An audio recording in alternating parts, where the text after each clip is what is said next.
NASA hasn't gone to the moon in 50 years. And if they're gonna do it again, why can't I?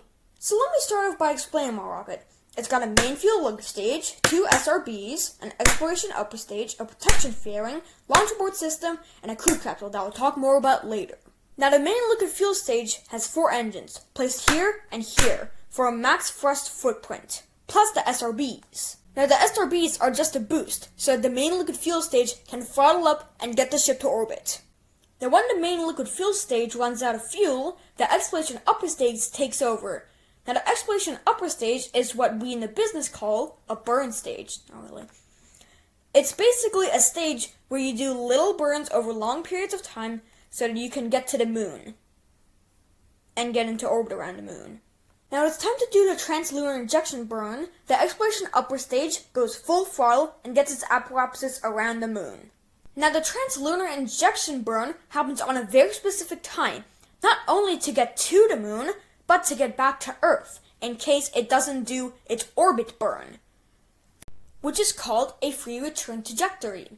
Now the orbit burn happens when you don't want a free return trajectory, and you want to slow down just enough so that you can get a right orbit. Now the orbit I've chosen is just right. It's configured in such a way that it can stay in constant communication with Earth without being absurdly long.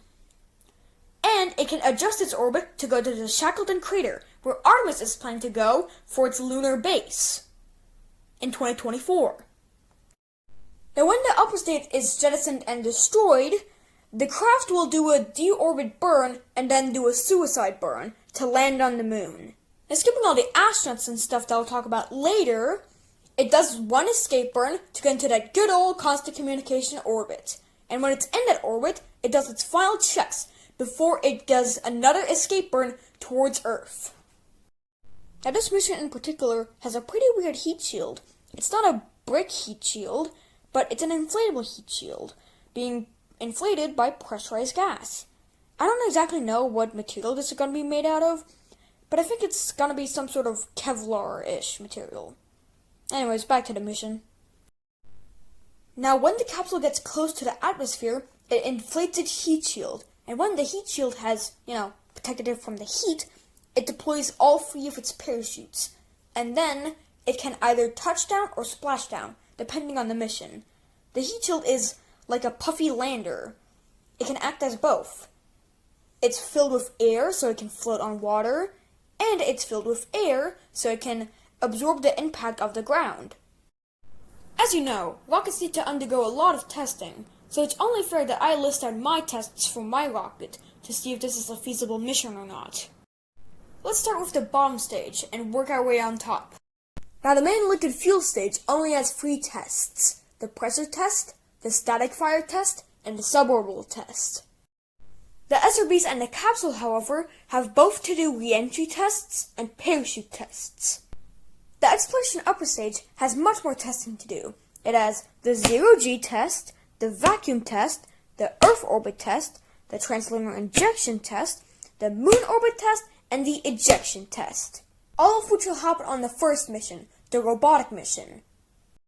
Now when the capsule has returned from the moon, we need to do the utmost checks to see if the systems are still working. But first we need to see how the capsule actually works.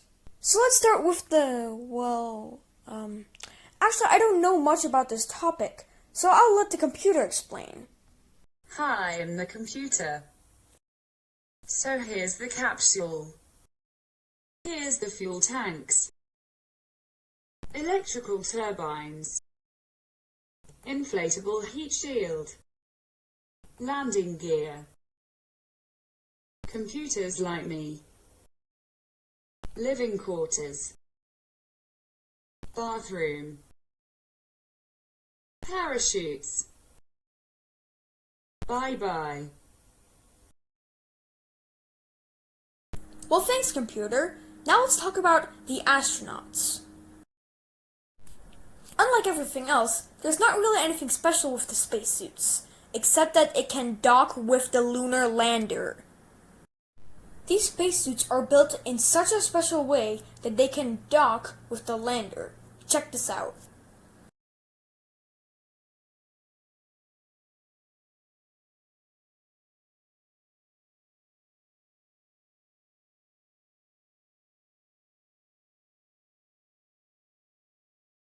Pretty cool, right? But besides that, there's nothing new going on. They're still going to be doing geology experiments, gathering data, running simulations, doing research on their new computers, and chilling on the moon. Me and Computer want to thank you so much for watching the video. I know it's a bit of a long one, but I'm glad you stuck around. Anyways, before we end this video, I want to show you the bloopers reel. The moon orbit chest, my voice cracked. The exploration upward chest, space shoots. That's it. Thanks for watching, stay safe, and eat your yogurt.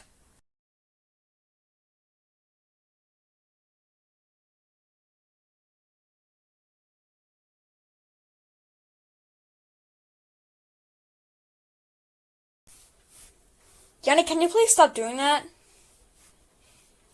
Oh, I can't stay mad at you.